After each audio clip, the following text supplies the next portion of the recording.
Elegance is refusal. And to achieve it, she first had to choose to be ugly. I want you to imagine a room in Paris, sometime around 1913. Through the tall French windows, the streets are a parade of peacocks. Women are architectural marvels, cinched into impossibly small waists by corsets, their bodies sculpted into an S shape that is both alluring and agonizing. Their necks are encased in rigid, high-collared dresses and dog-collar chokers made of diamonds and pearls, forcing their chins unnaturally high. They are beautiful sculptures, but they can barely breathe. Now, picture her, standing in front of a mirror in that room. She is not a sculpture. She is a woman of flesh and blood who values breath, movement, and freedom. She looks at her reflection, then perhaps glances out the window at the suffocating beauty of the Belle Époque, and she makes a choice. She takes ropes of pearls, not the perfectly matched single strands of the aristocracy, but long, almost vulgar ropes of them, some real, some fake, and lets them hang insolently long, pooling at her waist. Against the stark simplicity of her dress, it's a gesture of defiance, a beautiful mistake. To the tastemakers of the era, it was unrefined, it was ugly. She built a world that worshipped this new vision, an empire built on the power of simplicity. Then, that world turned on her. She was exiled, left with nothing but the chilling echo of her own name in the silent, snowy landscapes of Switzerland. So, I ask you, what is the real price of changing the world? Is it the applause you receive when you are on top, or the profound silence you must endure when it all disappears? The answer isn't in her glossy biography. It's not in the success. It's hidden in the knot of that pearl necklace, a knot of rebellion, pain, and ultimate liberation. For most of the world, Gabrielle Coco Chanel is less a person and more a cultural landmark, an institution. The interlocking seas are a global symbol of timeless luxury, a shorthand for having made it. Her creations have transcended mere commerce. The little black dress democratized elegance, making it accessible beyond the ballrooms of the elite. The Chanel No Prost 5 perfume wasn't just a scent. It was an abstract concept of femininity, bottled, the first of its kind. A declaration that a woman should smell like a woman, not a flower. The tweed suit liberated the female form from restrictive tailoring, giving women the ease and comfort that had, until then, been a privilege reserved for men. This is the legend we are sold. A story of pure, unadulterated success. A linear path, from the desolate poverty of an orphanage to the dazzling heights of global fame. It's a perfect motivational poster. The ultimate tale of self-development. But that story is a lie. Or at least, it's a beautifully tailored half-truth, as meticulously constructed as one of her own jackets. It's all seams and lining, hiding the raw, frayed edges of the real story.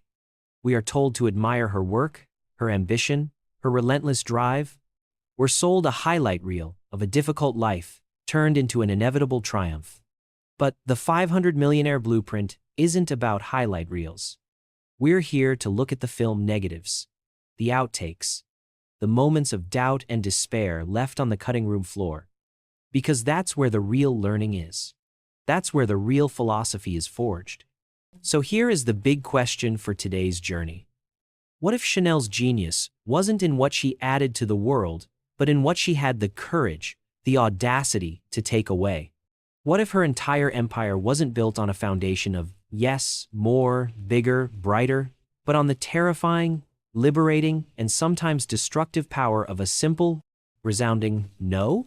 Forget the fairy tale of the fashion designer. We're not here to talk about clothes. We're here to talk about a master of refusal, an architect of subtraction. And we're here to discover how her greatest act of rebellion was not against the fashion world, but against the deepest fears within herself. Let's erase Paris from the map for a moment. Forget the roaring 20s, the jazz clubs, the artists, the intellectual ferment. Forget the applause, the flashbulbs, the clinking champagne glasses at Maxim's. I want you to transport yourself to Lausanne, Switzerland. The year is 1945. The war in Europe is over. But for Coco Chanel, a private, colder war has just begun. She is 62 years old, living in a self-imposed exile that feels very much like a prison. Her glamorous Parisian atelier at 31 Rue Cambon, once the beating heart of modern fashion, is shuttered, collecting dust. Her name, once whispered with reverence and desire, is now spat with accusations of being a Nazi collaborator, a horizontal collaborator. She is a ghost haunting the hallways of her own monumental legacy. This was not a temporary business setback. It was a total erasure. For nearly a decade, she lived in this silent purgatory. Imagine the stillness. The woman who thrived on work, on the energy of her workshops, on the constant challenge of creation, now had nothing to do. Her days were a quiet stretch of nothingness, punctuated by walks by the lake, the tranquil beauty of the landscape, a cruel joke against the turmoil in her soul. And while she was silent, the world of fashion, her world, screamed with change. From the ashes of war-torn Paris, a man named Christian Dior had conjured his new look. It was a sensation, a revolution in its own right. But it was everything she despised. It brought back the very corsets, the padded hips, the voluminous, fabric-heavy skirts that she had spent her entire life destroying. It was the ultimate personal insult. It felt like the world was deliberately undoing her life's work, page by page, stitch by stitch. The loneliness must have been deafening. This was the price, the cost of her choices, her compromises. Her most critical mistake, looking back, wasn't just her wartime affair with the German officer, Baron von Dinklage. That was a symptom of a deeper sickness. Her fundamental error, born of a lifetime of insecurity, was believing her survival depended on attaching herself to external power, instead of relying on the formidable power within herself that had built the empire in the first place. She had forgotten her own first rule. Fearing loneliness and irrelevance, she said yes to comfort. Yes to the protection of a powerful man. And in doing so, she walked right into a trap that cost her almost everything. This period required an iron discipline, not the daily discipline of work and creation, but the brutal, internal discipline. To simply endure the quiet and confront the void she had become. And here, in this suffocating quiet, she was finally forced to face her true, lifelong enemy. It wasn't Dior. It wasn't the critics or the society that had exiled her. Her enemy was a far more insidious and personal force, an enemy I call the tyranny of the masterpiece. The tyranny of the masterpiece is the gilded cage built by your own past success. It's the paralyzing belief that what you have already created is so perfect, so monumental, that it cannot be touched, altered, or risked. It turns your greatest achievement into your heaviest anchor. For years, Chanel was trapped inside her own legend, the legend of the pre-war Chanel. She was so terrified of tarnishing it, of failing to live up to her own myth, that she had become creatively paralyzed. She clung to safety, and in doing so, she made the most dangerous choice of all. She had stopped creating. She had stopped refusing. In her fear, she had said yes to becoming a museum piece. And the world, as it always does, was moving on. Her mindset had shifted from that of a creator to that of a curator, and that was a creative death sentence. So, what does a decade of silence and irrelevance teach you?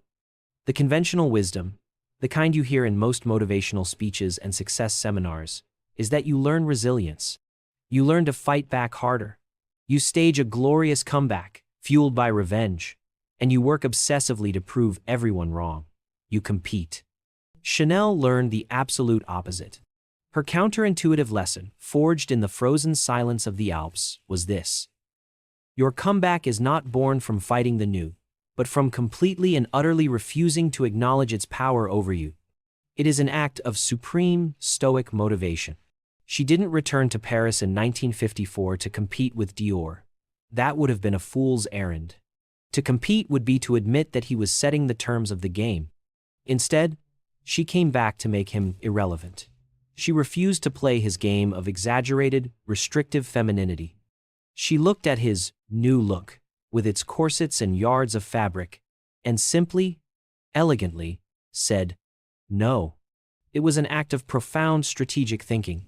She wasn't trying to win the current game. She was restarting the one she had invented 30 years prior, reminding women of a freedom they had forgotten they'd lost. The lesson wasn't, I need to be better than him. The lesson was, I need to be myself, again, but more so. True personal development, she seemed to understand, is not about the addition of new skills to please the market. It is about the purification of your original vision. It's about having the courage to let it burn the desire for approval, the fear of judgment, and stand in the clarity of your own truth.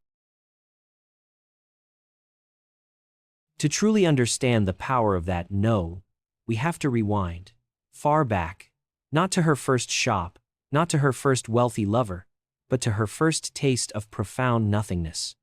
The Aubazine orphanage, where Gabrielle Chanel was sent at age 12 after her mother's death. Picture a young girl, stripped of her family and her name, surrounded by a world of stark, imposing austerity. Run by Cistercian nuns, Aubazine was a place of stone, order, and monochrome. The world was black and white. The black habits of the nuns against the white coifs and the whitewashed walls. The light streamed through Romanesque windows with intricate geometric patterns, creating a play of shadow and form. This environment, which could have crushed a child's spirit, became Chanel's unlikely classroom. It was her first and most important study motivation. While other little girls in the world were dreaming of pink ribbons and frilly dresses, Chanel was absorbing a powerful, unconscious philosophy of aesthetics. Beauty, she learned, was not in adornment. Beauty was in structure, in clean lines, in the absence of the unnecessary. Her abundance mindset was forged here, in a place of perceived lack. It wasn't an abundance of things, but an abundance mindset of clarity, of space, of purpose. She saw more power in a single, perfectly placed line than in 1,000 ruffles. So when she finally escaped that world and arrived in Paris, a city drowning in excess, she saw it through different eyes. When she looked at the women of high society, choked by their corsets, weighed down by feathers, and constricted by tight, jewel-encrusted chokers, she didn't see beauty. She saw beautifully decorated cages. Her revolutionary decision to wear long, flowing strands of pearls wasn't just a fashion choice. It was a manifesto. The tight choker necklace keeps the head high, rigid, aristocratic, a symbol of control. Chanel's long pearls moved with the body. They were fluid, casual, confident, free. She was physically demonstrating her core belief. Elegance is movement, it's comfort, it's the freedom to be utterly and completely yourself. It was a purpose-driven statement from a purpose-driven woman. But let's not turn her into a saint. Let's apply the Flaw Spotlight to make her achingly real. For all her public philosophy of freedom and fierce independence, Chanel harbored a crippling, lifelong weakness, a profound terror of being alone and unloved. This brilliant, powerful woman, who freed all other women, was, in her private life, often emotionally and financially dependent on a string of wealthy and powerful men. She preached independence, but craved the security of a patron. She built an empire on her own terms, yet her most disastrous personal choices were often dictated by a desperate, deep-seated need to be loved and protected. This isn't a contradiction that cheapens her legacy. It's the human condition that makes it profound. It's the knot in the pearls. It shows that even the strongest among us are wrestling with a shadow self. Her healing journey was a lifelong, and perhaps never fully completed, struggle against the orphan girl inside her, who was terrified of abandonment. And knowing this makes her philosophy of refusal even more powerful. Every no she said to the world of fashion was a yes to her vision. But she often struggled to say that same no in her private life. It took incredible will to stay hard against her own deepest fears, a battle she didn't always win. So how do we, who aren't building fashion empires, apply Chanel's genius of refusal in our own lives? We can distill her powerful philosophy into an actionable formula for modern life. I call it the Pearl Principle. Subtract to amplify. It's a three-step method for achieving clarity and authentic power in a world that constantly screams for more. It's how you design a life, not just live one. First, identify your choker. And be brutally honest with yourself. What is the one socially accepted rule, belief, career path, or expectation that is quietly suffocating your spirit? Is it the pressure to hustle 24/7, sacrificing your well-being for a badge of busyness? Is it the need to project a perfect-looking life on social media, creating a gap between your real self and your curated self? Is it a toxic job or relationship you maintain out of fear or obligation? Is it the belief that you need more degrees, more certifications, more things before you are enough to start? Focus on yourself and name the thing that keeps you rigid and breathless. Second, define your little black dress. This is your non-negotiable core, your essential self. What is the one simple, undeniable truth, value, or passion that defines you when everything else is stripped away? Is it your creativity, your integrity, your desire for deep connection, your need for intellectual freedom? This is your foundation. This is the simple, elegant silhouette of your soul. Getting this clarity is the foundation for all meaningful, smart goals. It's the essential attitude status from which all authentic action flows. Third, add your single strand of pearls. This is your act of elegant refusal. This isn't a massive, angry protest. It is one simple, deliberate, and often quiet action that breaks the choker and amplifies your little black dress. It could be saying a calm no to a project that violates your core values. It could be dedicating the first hour of your day to your own creative work, refusing to check email. It could be deleting the social media app that drains your energy and self-worth. It's a small no to the world that allows you to say a powerful yes to your true self. This is not about fleeting motivation.